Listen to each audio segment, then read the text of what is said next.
Texas Lutheran University.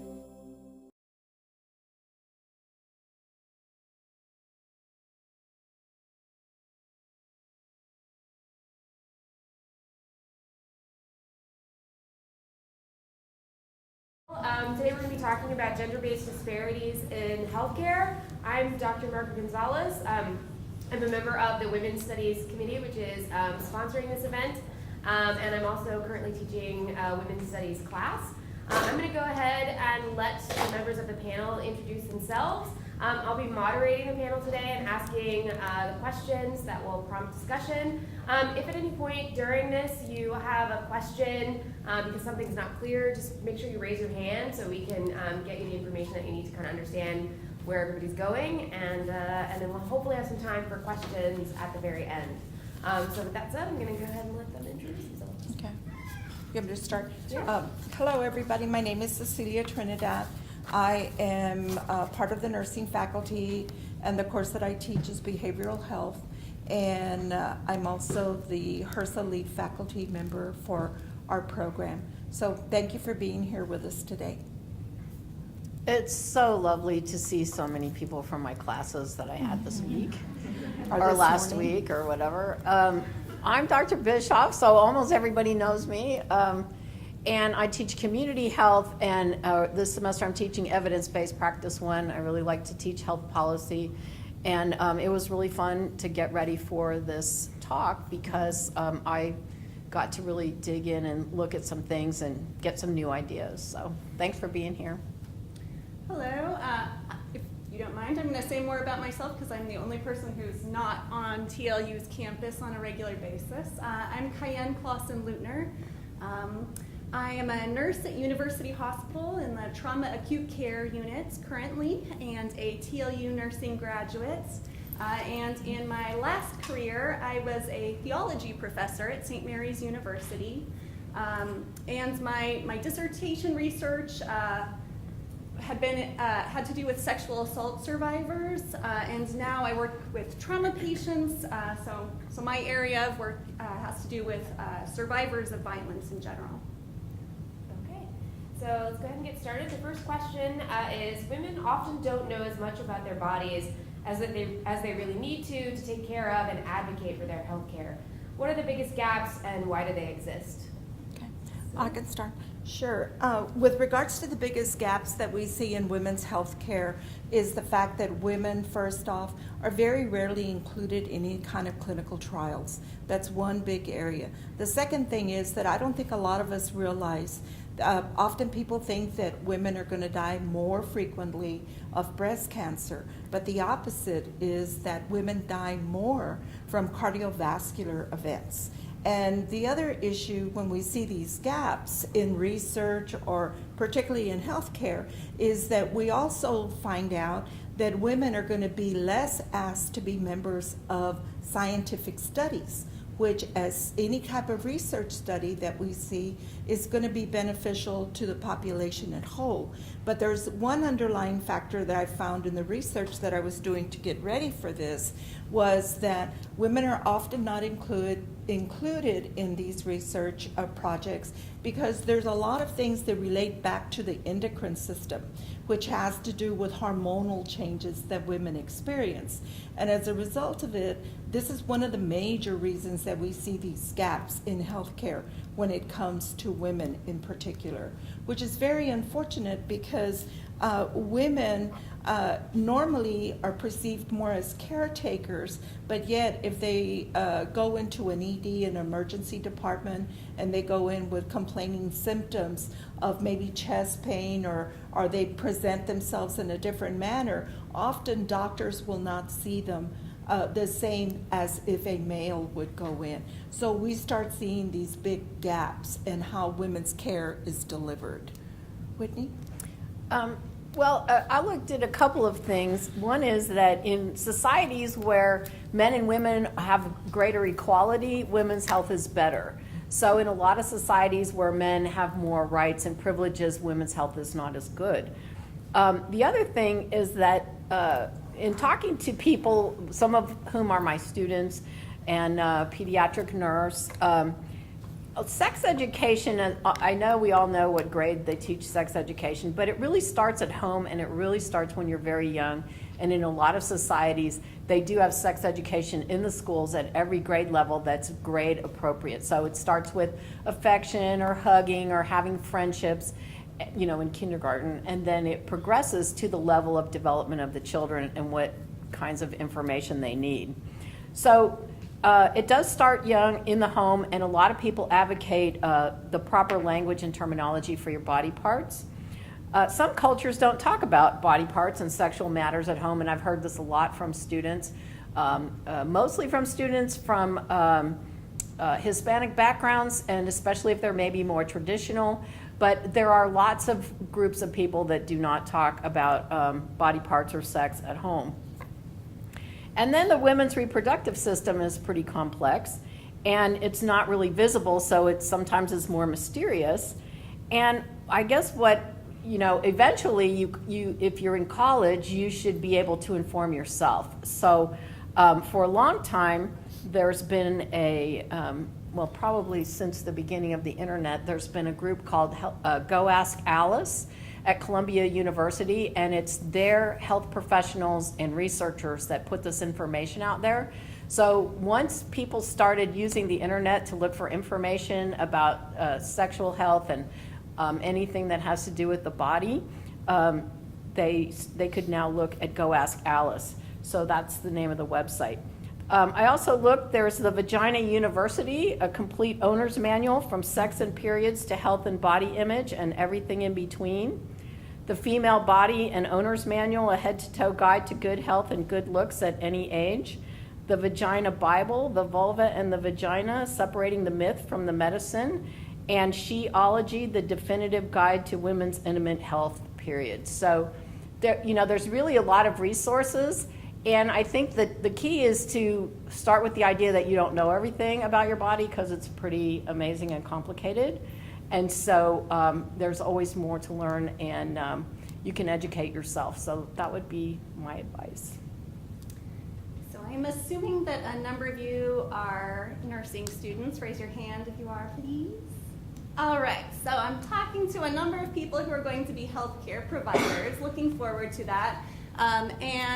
And as we know, as we've been saying, there are a lot of things that people don't learn, that girls don't learn about their bodies, and particularly about their sexual health. And I think this is a problem for boys and girls both.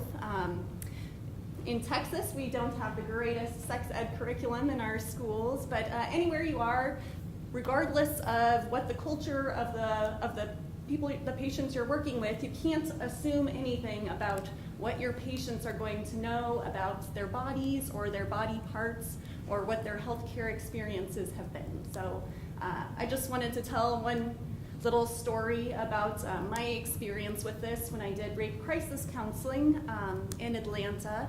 So I was accompanying a patient who had recently, a teenage girl who had been sexually assaulted for her exam, the rape kit. And part of my job was to collect evidence and interview her and ask her what she had suffered, what she had endured.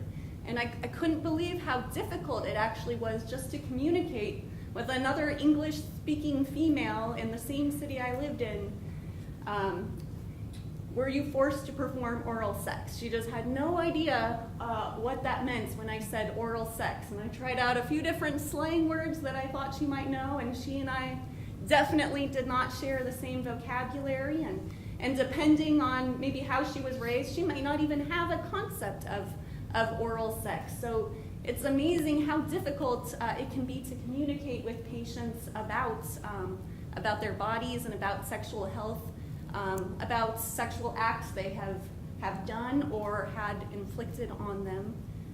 And then similarly, just to go on, this was an especially horrible experience through and through. It was horrible for her. It would have been horrible just to tell her story, even if she had the vocabulary for it. But the next step in this process was she needed to have the exam with the actual evidence collected.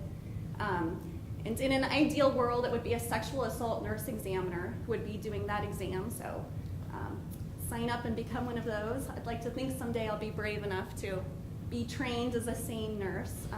Definitely they're needed. But in this case, it was a young male doctor who was performing the exam, maybe for the first time, and he was nervous about it, right? So he just starts immediately doing this exam to this like 15-year-old girl who has just been raped. This was her first sexual experience. And I stopped and asked, hey, have you ever had a pap smear? Have you ever been to a gynecologist? And she said no, she'd had no experience with this stuff. She didn't know what a speculum was. And of course, when the doctor heard her say that and jerked, oh no, I'm doing something terribly wrong here to just do this to this girl. So anyhow, it's just an example for me, a powerful example of what people may not know about their bodies, how we may not have the same language or assumptions about healthcare, what you can expect in a healthcare encounter. So good. I think this kind of leads into our next question, which tries to get at the issue a little further and maybe looking specifically at the relationship between healthcare providers and patients. The next question is, what are some other ways that gender bias impacts women's care? So there might be some overlap there, but. I would like to start because I want to start with, you use the word bias, indicating that, women maybe don't get the same care or treatment. And in our profession, when we're looking at this, bias means one thing and disparities means another thing, and they're kind of related. And so I wanted to start with health disparities and health care disparities. And the difference is that health disparities are a difference in the health status of two people who may have the same disease, but who may have widely differing manifestations or complications. And those complications may be related to race, ethnicity, gender, income, education, insurance status. But two people with the same disease might have different outcomes because of their differences, okay? The other one is health care disparities. And this is more, I think, what you're really talking about is when we encounter the healthcare system, are we treated differently based on who we are, based on our race, ethnicity, gender, insurance status, income, education, and sometimes, it happens. It happens that two people with the same symptoms get treated differently by the healthcare system. And I have a friend who said to me one day, I know that you get different health care than I get because you're a nurse. And I thought about it and I thought, well, I'm pretty proactive and I ask a lot of questions, and that lets the provider know that I'm a partner and that we're working together and that we're not leaving until I get my questions answered and you explain to me why it's going to be this way and not that way. So some of that is certainly my profession and my command of the vocabulary, but some of that is just because I'm an advocate for my own health care. I have done some research prior to this, and women are treated differently a lot of the time. And I looked up some studies where women came out worse in terms of their ICU disposition when they had symptoms of cardiac arrest. So they had cardiac symptoms, they had troponin levels that indicated a certain level of care was needed, and yet oftentimes women died at a greater rate after the ICU than did men, even though they had the same symptoms and they both went to the ICU. Sometimes it's that the providers aren't as aggressive in doing invasive procedures on women. One of the things I read about said that knee replacements are offered to men 22 times more often than they are offered to women, even though women have more osteoarthritis, which is the indication to sometimes get a knee replacement. And having a knee replacement really increases your quality of life because now you're more mobile and active and able to participate in things. And yet that's really a horrifying statistic. And believe me, I could go on, but I'll leave it to the other panel members. Thank you. So one thing I would like to add on to what Whitney is saying is that those sorts of discrepancies can occur without anybody actively trying to discriminate, Yes. right? A discrimination can occur when you're not trying to discriminate, when you think you're doing your very best, when you think you're giving equal care to patients. There are all sorts of subtle things, differences that might lead you to maybe the male patient with the osteoarthritis is putting his foot down and saying, this is it, I need something, and being more demanding, and maybe that's why you as a provider offer this service and you don't offer it to the female patients. But it's just important for us to be aware that these differences, that these disparities occur nonetheless, and so we need to be aware of that to counteract them, to know that we're doing this to patients. We're giving them different treatments, and we need to be active in ensuring that people do get equal, fair treatments. I think this is why the difference between the word bias and disparities is important, because bias suggests sort of unconscious processes, whereas disparities or discrimination, for example, suggests something a little bit more conscious. Exactly. And it's really more about just sort of inherent biases that drive people to do things. And I think there's a lot to what y'all have said, because I know firsthand when I was working in the emergency room many years ago, it was often that you would see, and Whitney alluded to the issue of those that have insurance coverage and those that do not. And it was very subtle, but yet it was there, where if you came in, and I'll use a woman coming in with a heart attack, for instance. If they came in and they looked disheveled, didn't look well groomed, didn't look like they were really having symptoms of a heart attack, there were often many times where I would see the physicians not be as aggressive with that woman, because they felt that she was just being over, her anxiety was out of control, that maybe she was having a bad moment. But yet, if a man came in particular, right away you would see them addressing those issues. But the point that I want to make is that as a nurse, it's so important for us to be able to listen and to also try to even remove ourselves from our own biases, because a lot of times our bias influence what we do. And I think that when it comes to this issue about bias, whatever it is, that we also have to be aware of it as nurses, because many times our own perception will influence what happens with that individual. So we have to be very conscious about that. So I have a slightly off-script question, which is that, to follow up with that, do you think that often men, when men come in for something and are in pain, that their pain is perceived as being more serious than women's pain, because the assumption is that men are less likely to come in if they're in pain and women are more likely to report if they are? I think it's because women are more apt to seek care for themselves. That's It's right. very, very rare. I mean, a man could be dying at home, sweating profusely, just be in total agony, and you literally have to call EMS to come and pick him up. And I can say that for myself personally with my husband. He's telling me, oh, I'm fine, I'm fine, I'm fine. But yet he's withering in pain in the bed, but he's not going to go to the hospital. And that happened with us when his gallbladder went out. And he was fine. He was getting dressed, going to work. And it wasn't until he was walking out the front door and he really got this really bad abdominal pain that he realized, I don't think I can go. And by that time I had already called the ambulance, and they were coming up the driveway to pick him up. So that tells you a lot. I wish I had the statistics for this, but I know I've read recently about discrepancies in pain medication, Oh, the way it's yes. administered to different people, and particularly African Americans get lower Yes. doses of pain medication when they're reporting the same levels of pain.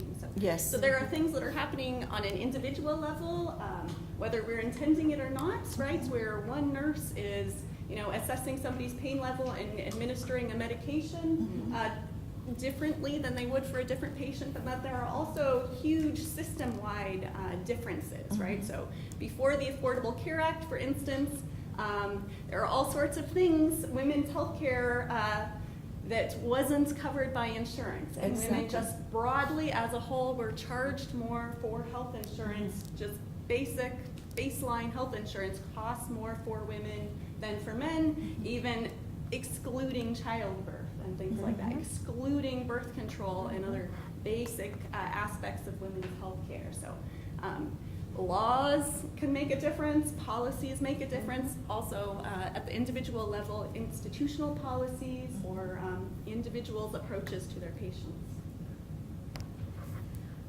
So shifting just a little bit, what do you think are the limitations in nursing education, specifically related to gender bias and healthcare disparities? I can talk a little bit about that. When we decided that we were going to do this workshop, I went to a couple of textbooks that we use, particularly in nursing education. One of them was my book that I use to teach in behavioral health. And when I went into the book itself, I thought that I was going to see, there's a section on body dysmorphia, on health-related issues, talking specifically about somatic disorders, which are the hypochondria, those kinds of things that you normally see. And I thought it was very interesting that they didn't even touch on things related to what we see in everyday life, like talking about transgender, talking about the transgender man, the transgender woman. When you start looking at body dysmorphia and you look at the transvestite, what they were more focused on particular was the Barbie doll syndrome, of where women go in or men go in and or the Ken syndrome, where they actually go in and start getting all this plastics done because they have a certain concept.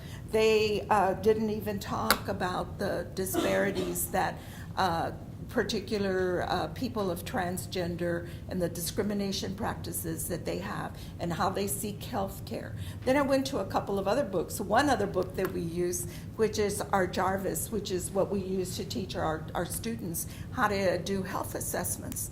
And our books don't even touch.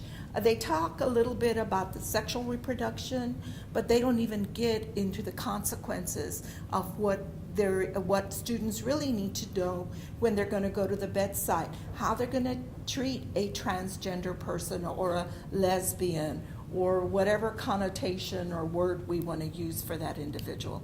And I thought, if we can address it, and we know that in nursing we've got this big gap right now, how are we going to prepare our students for what we're beginning to see more and more of in the community? I just want to say that my senior students tell me that they need more help learning to talk to people, and I'm talking about regular old people like their grandmother. That, you know, when you're working in a hospital environment and you have a job and something that you need to do, it's easier to get started in your I'm here to give you your medication or whatever. But just talking to people in general is challenging. So add to that, you're not the same gender, they're not gender conforming. That's a lot of anxiety for someone who's not really had that experience.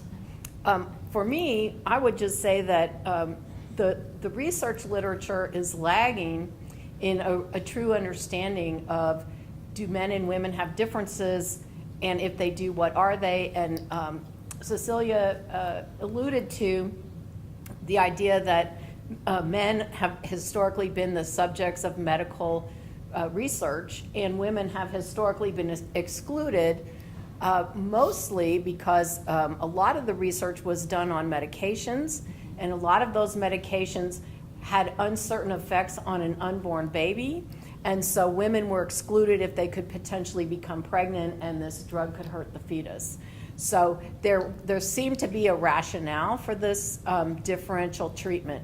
So as I was looking into it, I found out that even the laboratory mice are men, okay? Not even woman laboratory mice. I mean, give me a break.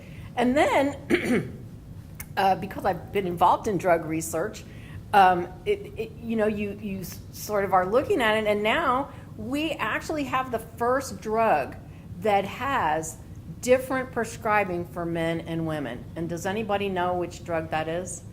Anybody? Anybody? What? Ambien, exactly. And who gets more, men or women? Men can have more Ambien by double, right? So the dosage is 5 milligrams for women and 10 milligrams for men. And the reason they found out was because they were giving 10 milligrams to everybody and the women were really having bad side effects. So here we have a case where we know that this is a situation where men and women need to be treated differently because they're responding differently. The other thing I will say is that I did drug research on a antihypertensive agent that was used for memory loss.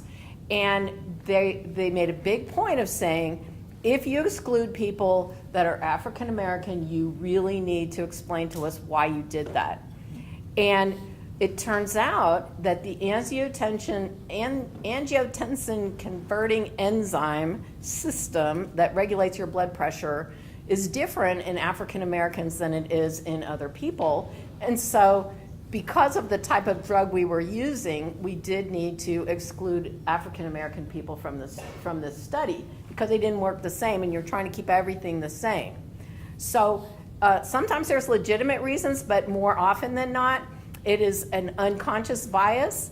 And what I found that was so interesting was male physicians had more unconscious bias that favored whites than blacks, and black physicians had fewer biases. They didn't really show a preference, and female physicians also showed less of a preference. So when you're thinking about some of this research, one of the questions you have to ask is who did the collecting of the data? Was it a man collecting data on women? Was it women collecting data on men? Could they really understand, the subtle differences? So I think there's a lot of unexplored areas and a lot of gaps in knowledge, and we can't really take anything for granted that we really do understand it well.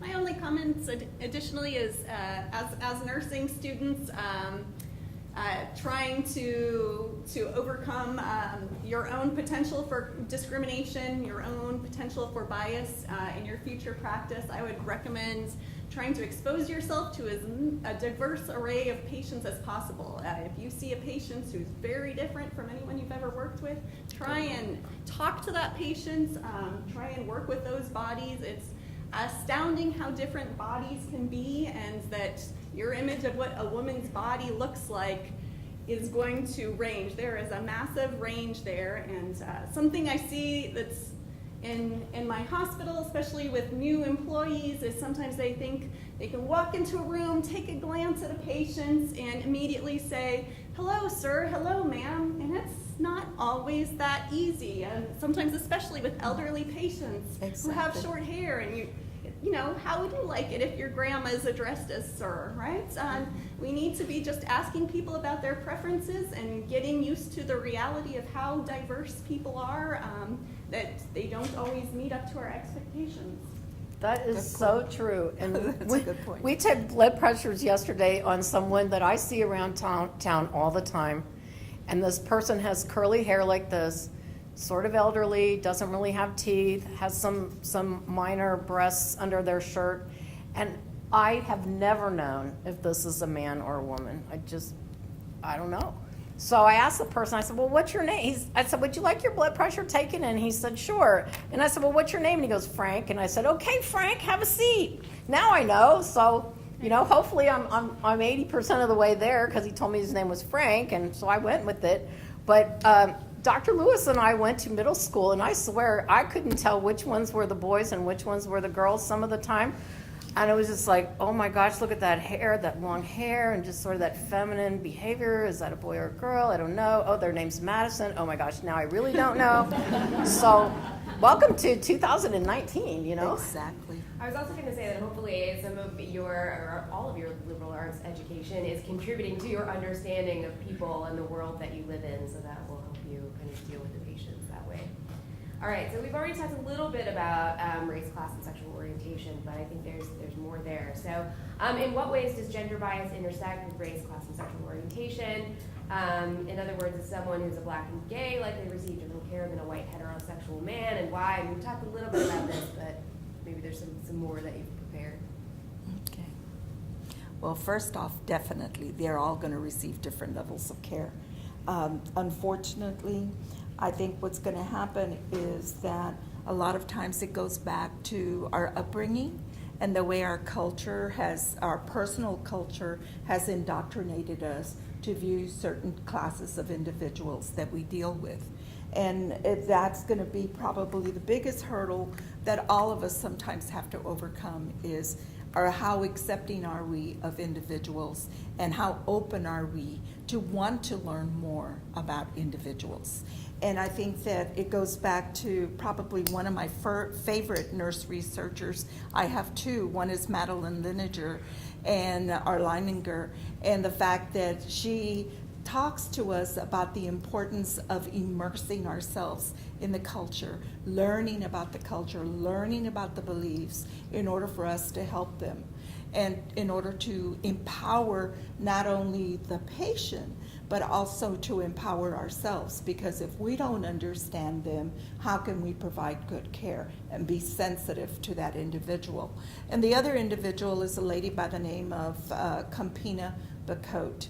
And she's from the Canary Islanders. She too is real big into culture. Her main emphasis of her theory has to do with desire, and the fact that in order for us to be able to get down to the level of the patient, as a nurse, I need to have the desire to want to know more.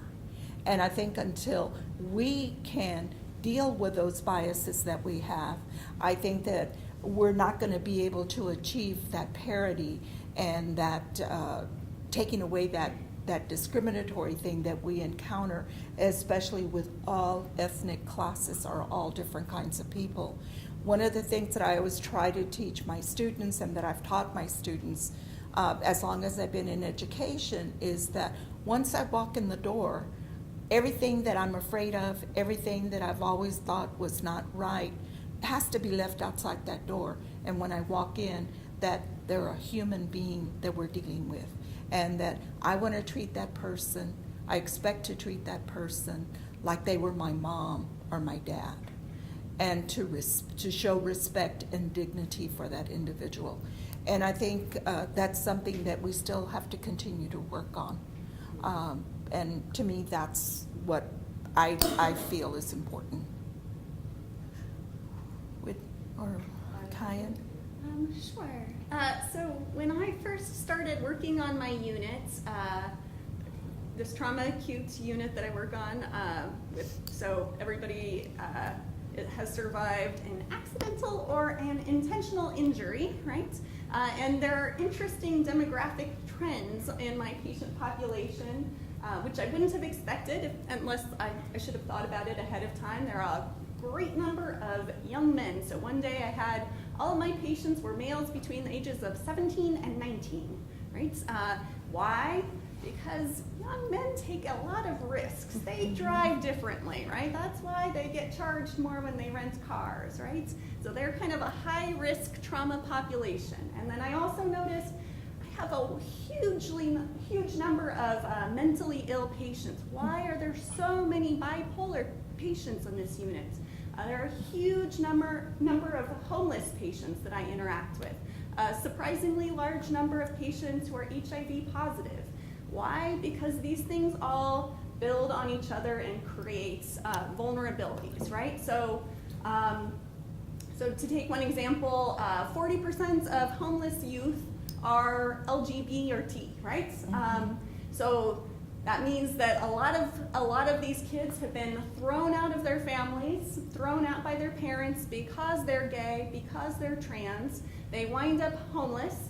Because they're homeless, they are more likely to be hit by a car, right?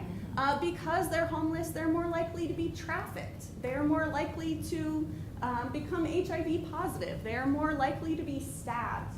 If you are a sex worker living on the street, your likelihood of being stabbed is a heck of a lot more likely than any of us being stabbed, right? We're not high risk for stab wounds, the people in this room, just by virtue of being in this room, being educated people who are here in this privileged situation. So all of these, you have one area of vulnerability and it makes you so much more prone to vulnerabilities in other ways that can impact your health and impact the way everybody else is looking at you as a potential victim or as somebody who maybe isn't going to be trusted, right? The way nurses look at patients who have an IV drug use history, right?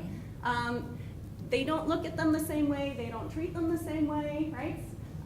They don't get medicated the same way, and so all of these things together, if you show up as a transgender 18-year-old kid sleeping on the streets with an abscess from a heroin injection, the way you're going to be treated in a healthcare setting, the kind of suspicious attitude that you're going to get, all of this is very different from what I would expect or the way any of us would be treated in a healthcare setting. So we need to be careful and attendant to these, again, vulnerabilities, the way they're intersecting. And some things, right, like driving safely, teenage boys could drive a little more safely. Some things are within our control, and some things are not in our control.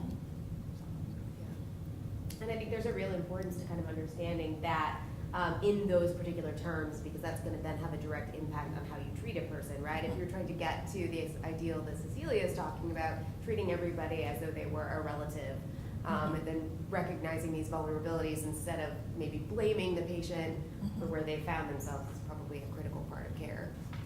Yeah. It is. I think it's always hard, again, you know, when, like the patients that Cayenne was describing, you know, you do have all of a sudden when you find out, oh my God, this guy's been in already 10 times this month. And what is he doing? He's run out of money. So what is he's coming in because of drug-seeking behaviors. And it's really hard sometimes for us as nurses to really put that bias aside because you know what's happening. And yet you want to get them and you want to shake them and say, wake up. If you don't start changing, something terrible is going to happen to you. And it does sometimes happen that it's a terrible situation, but yet it's not going to get better until they're ready to get better. Right. And it becomes very difficult. And you have a tendency to lose sometimes, you know, that empathy that you want to demonstrate. So we have a question that sort of transitions from that, but it's a little bit more specific in terms of asking about medical research. We've talked a little bit about the trans community already, both Cecilia and kind of mentioned that. So the question is, how does gender bias in medical research impact the trans community? So if you have this very specific kind of gender-based research, what impact does that have on the trans community and the treatment they receive specifically? I think one of the biggest areas that we saw take place in maybe the trans community, the transgender community, or even the what we would know as homosexual communities, was the start of the AIDS epidemic, in the way that they were kind of isolated, pulled aside. Little research was being done on that community, and how it was sort of taboo in many ways not to want to touch those individuals. I know that when I entered into the profession of nursing, HIV was becoming, it was just beginning to be in its infancy in the 80s. And I remember many of my peers not even wanting to care for an HIV individual for fear that they were going to contact AIDS. And it wasn't until science started recognizing that no, you're not going to contact AIDS by merely touching an individual, that it was going to take blood, body fluids, and other sexual intercourse that could lead you, or having this promiscuity that we would see in the homosexual community. And it wasn't until then that we started seeing that change in mentality. But I still don't think that we've gotten there yet. Well, okay, so I was also there in the 80s, but also in the 70s. And so I was in Houston when all of this HIV, AIDS started happening. And one thing that I think hindered medical research was, I think a lot of the people in these groups did not want the research to take place for fear that it would stigmatize them further. So, you know, it would be great to know more about a disease, but if it only happens to homosexuals, maybe we don't really want to know because we don't want them to be stigmatized. And when you started talking about HIV, it absolutely reminded me of ACT UP and how the whole idea of research changed through the HIV people. And the activists who said, this is a death sentence and we will not take a placebo. You have to give us the standard treatment, and anything that you're going to try, we need to have treatment on both arms of this randomized control study so that we have some hope that we are getting care. Now, on the other side of research, I was also involved in research with the HIV positive community, and I worked for a psychiatrist at a prestigious medical center, medical school, and he wanted to study depression in people that were HIV positive, which, you know, you're 19 or 25 and you've met other people like you, because a lot of people in Houston came from small towns and rural areas where they were the odd person, and now there was other people like them, and they could have a bit of sexual freedom, which was exciting in the 80s before we knew about HIV.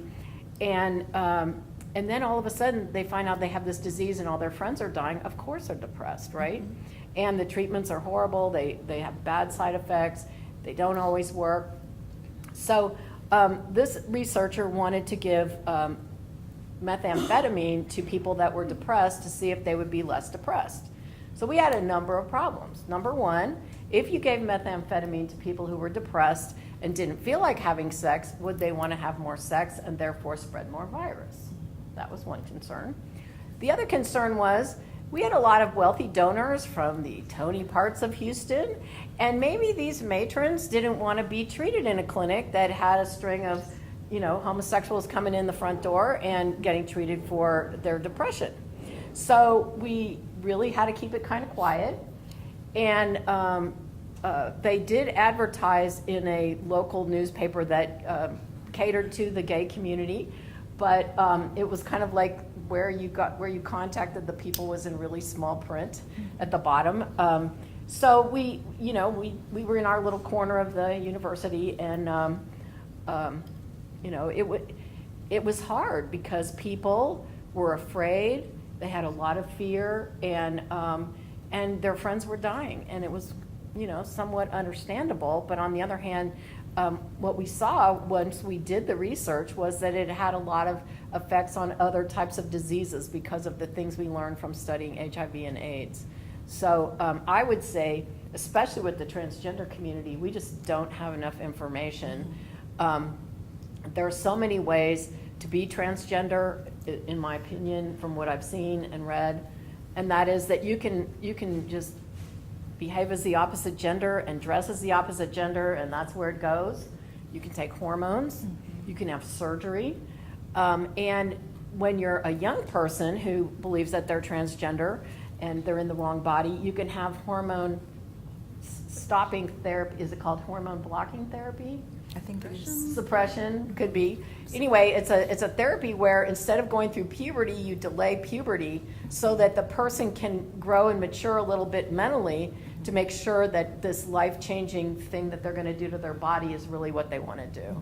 So, and then I will just say one more thing, that I did have a patient who wasn't transgender because it was like the 80s, so we probably didn't really have that terminology.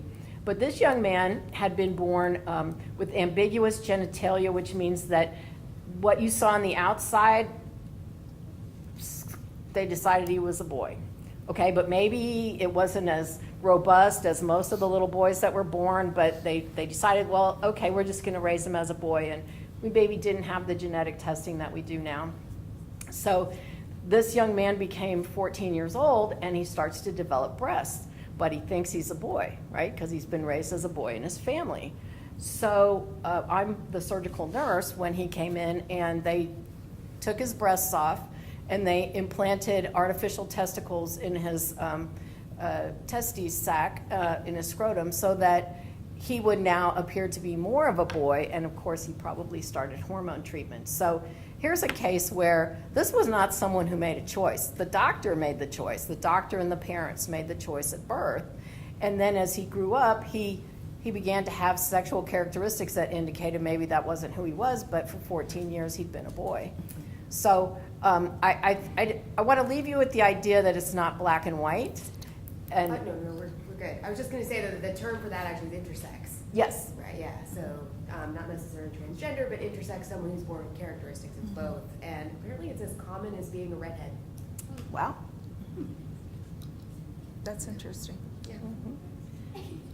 So the kind of the history of how in the United States we've done research ethics and medical ethics dates back to like a response to Nazi atrocities and things that in Nazi Germany, experiments that were done specifically on racial minorities and also on homosexual people, right? So and Jews, of course. So we have, as a response, setting up laws for doing ethical research in the United States.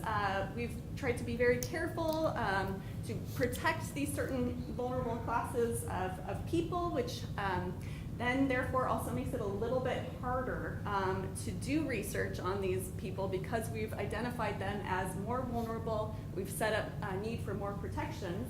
And at the same time, there's this history of fear and suspicion in these populations.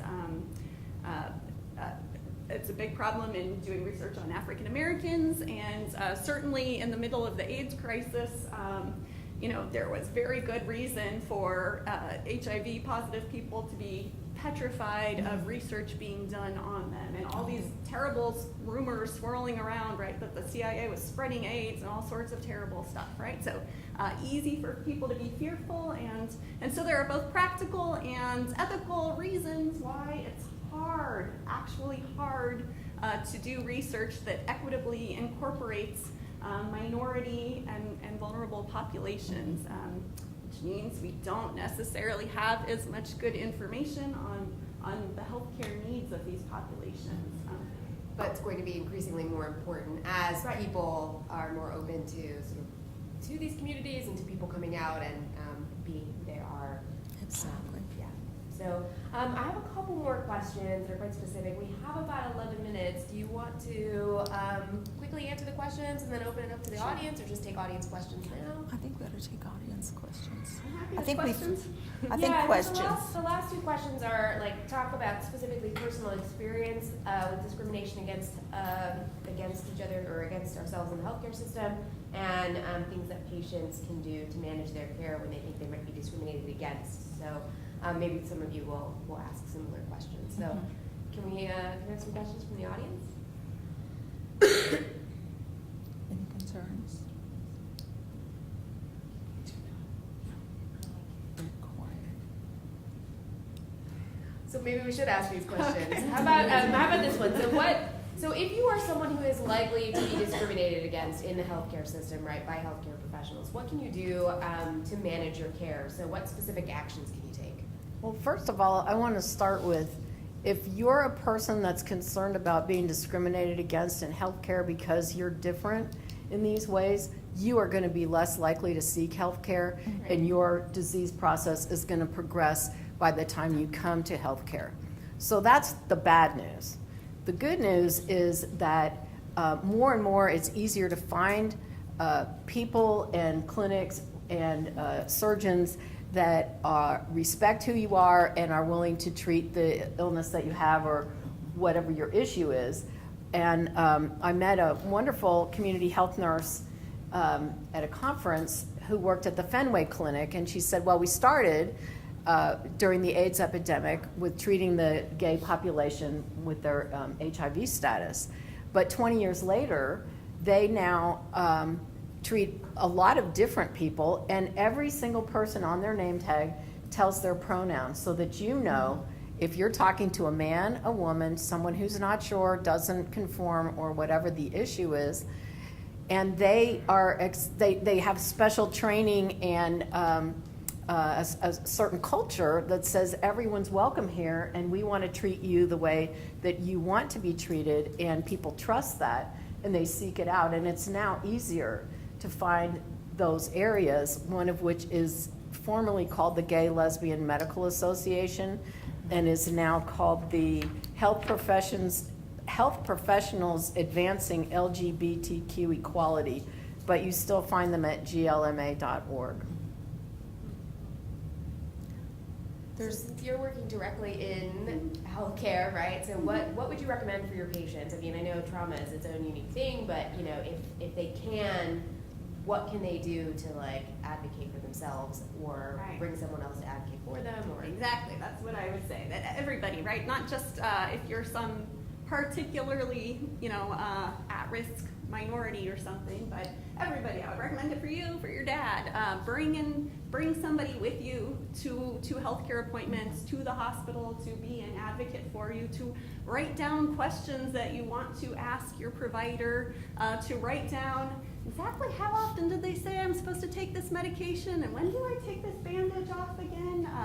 What was that thing I wanted to remember to ask that I was wondering about that I'm going to forget the minute the doctor walks out into the room or something, right? We all need to have some sort of advocate, and it's also, it's easier to say some things for somebody else than to say them for yourself, right? So I spent a summer once working with refugees, and it was much easier for me to go up to the counter and say, hey, this poor man has been waiting here for 3 hours, than to say, hey, I've been waiting here for 3 hours. When are you going to treat me, right? To have somebody who can do that for you, to play that role, just makes things a lot smoother and easier, so you don't have to be aggressive or defensive or present yourself that way. We all need a friend. Well, and also, I did hear from a man who was in a committed homosexual relationship with his partner for a long time. He was a very faithful man who I went to church with. And when he went to his doctor was obviously doing a history and physical and taking a sexual history. And when he found out that my friend was gay, he said, oh, so I guess you need to be tested for STDs because you're promiscuous. And my friend was horrified on the one hand, but on the other hand, it's an opportunity to educate the person that, hey, that maybe the promiscuous homosexuals are the ones in the news and the rest of us are just living our life and, doing the laundry and taking care of the kids and maybe we don't have those risk factors. So I think it can be extremely insulting. I'm not diminishing that at all, but it also can be an opportunity to teach someone a little bit more about who you are. Right. I think the other thing is that currently in the way healthcare is right now, we still have a very limited number of physicians that feel very comfortable, or healthcare providers that feel comfortable with dealing with some of the issues that we see in our communities now. I know that I was looking at trying to get us a healthcare provider, and one of the things that was interesting to me was that one, they didn't feel currently up to par with what the current climate is with regards to healthcare and how to treat individuals. They did tell me that there were clinics available for our LGBT communities that are beginning to be set up in San Antonio. We know that our curriculum is definitely lacking in dealing with some of those issues. But I thought it was very interesting that some of my male physician friends are not as comfortable being able to address issues that they're faced with now. And sometimes it's just easier to ignore those issues than to deal with them. And I think that's really sad because a lot of times we know that individuals that are subjected to discrimination or not provided with the right amount of care usually will have other issues like anxiety or depression, or they ignore their health care to the point that when they come back, because they're coming back in an ambulance and they have critical conditions, a lot of times it may be too late for them. And I think that that's the thing that makes even this topic difficult sometimes for us to talk about. Or it's possible too that they could have something, you know, sort of catastrophically wrong that requires, you know, lots and lots of resources to treat, when if they had come in earlier, Exactly. it could have been prevented, or it could have been treated and cost way less. So if nothing else, thinking about it in economic terms might also be really useful, right? I mean, the more preventative care that people can get, the more likely they are to be cured or to deal with things that could be much more costly to deal with later on. Right. So I think that's a really important concern.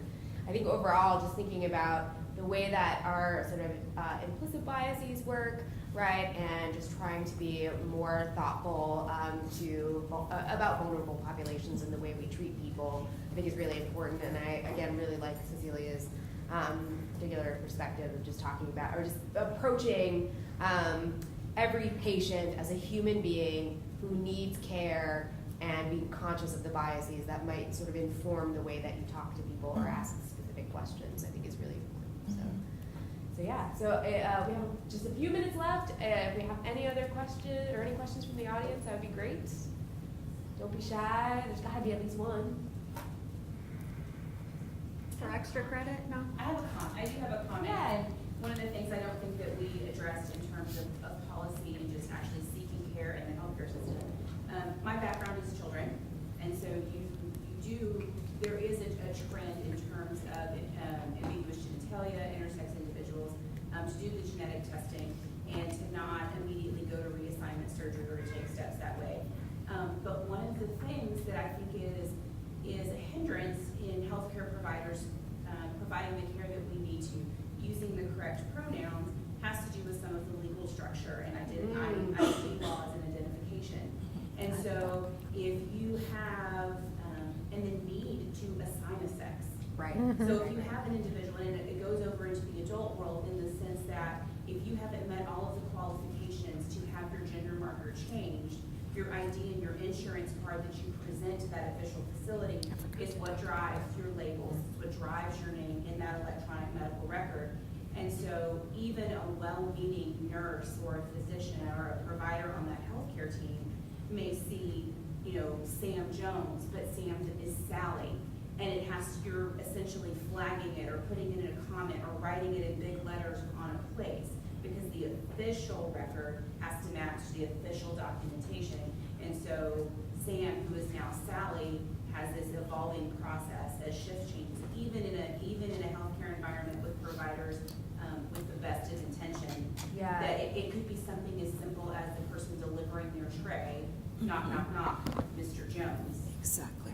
Right. Yeah, I don't think I mean, and I feel like this is just the tip of the iceberg, Oh, right? it is. This is Oh, all of the other things, and so we didn't get a chance to talk about those larger systemic things that healthcare providers, like the people who are actually giving the care, can't possibly control, right? You can only just manage it the best that you can. Yeah, I think that's true. And ask patients for their preferences whenever possible, right? I go by my middle name. I prefer if you ask me what I want to be called, and don't just assume it's whatever is on my birth certificate, 'cause I feel weird. We have one question. Yeah, kind of more of a comment and follow up my question. Kind of like what Sylvia Harrison was talking about with the labeling of what would be considered a transgender person. I just recently graduated from ENT school and got my license, and when we were learning how to do like a report to the hospital or en route, they taught us that for a transgender male or woman, and when we call it in as male or female based on what they were born with. So As their I kind identified of sex. disagree with that. I guess No, I think that's wonderful that you disagree, but, advice on how to like But work with that. But remember, this is critical. This is an emergency patient, and you're going to bring him into a bay, and people are going to strip off their clothes and start putting pads and stuff on him. And if you call him a man and these boobs pop out, you know, they're going to think they've got the wrong patient. exactly. So Right. there has to be some way that the people that are in this critical emergency can feel like they're with the right patient and still call him Steve, you know. But But on top of that, right, if they're being treated with hormones, right, so even if they're born as male, they're being treated with hormones, that's going to change a lot of Not things. necessarily. Not necessarily. Not necessarily? No, not everybody gets hormones. Right. Well, but if they are, that might change things. Absolutely, but you really need a medical history to know that. And you need EMTs and you need emergency department workers who know that male bodies, you know, if you hear male, it's not always going to look the same, right? Which just regardless of how you gender identify, male bodies don't always look the same, and some male bodies have breasts, right? Absolutely. Especially an obese patient. So you need to not be shocked by whatever you find, right? And I think it's people just are born intersex, right? I think what makes it really hard from a legal standpoint is that what Ms. Salinas Harrison spoke about is the legality issue, the fact that the person hasn't caught up with the legal side of it. And so while we want to recognize them as that woman versus maybe that man who they are at what they were identified with at birth, it's like that struggle of trying to recognize the person. Yes, But ma'am. I think to answer your question more specifically, as a person who like work in the healthcare environment and how you encounter it, yes, you are obligated to do what you officially have to do. Exactly. But you also know that when you pull that gurney off the back of your bus and you're wheeling them into the emergency department, you have some sort of face-to-face encounter. And so that it's the way that you can convey and communicate that information to this person. I call this sex and it's male, however, we are a transgender woman, and based on my assessment findings, we have evidence of breast buds and things that might evidence, you know, hormone therapy in progress. You use those assessment skills that you have, you provide the information that you have to, but you communicate the necessary information when you have that opportunity. Right. Which I think could that's be very important. for healthcare, right? Yes. If this person is on hormone therapy. Right, that's what my That could question's about really earlier. matter. And I'll give you an experience that I had in the ED in San Antonio when I was working in San Antonio. I was working at university when I was a younger nurse, let's put it. And it was really amazing because they called on the way, the EMTs called on the way and said that they were bringing in this woman. Well, the individual was dressed if you would have seen her, you would have assumed that it was a woman. At the point that we put her on the gurney and we rolled her into the bay and we started doing strip, that's when we realized it was not a woman, it was a male, but he was a transvestite. All right, but at the point that he was picked up, everybody had the preconceived idea. There was nobody that could tell us who this individual was. So everybody assumed that that's what that entity or that individual was. That is what their birth was. that they were a female. So you're always going to have to be prepared for dealing with these kinds of things. And it's sometimes shocking, but you just go on and do what you have to do. You'll see a lot of interesting things. So we are over time. I just want to thank everybody on the panel for being here today and answering all of these great questions. And thank you all for being here. Thank y'all for being here. For more information, please visit tlu.edu.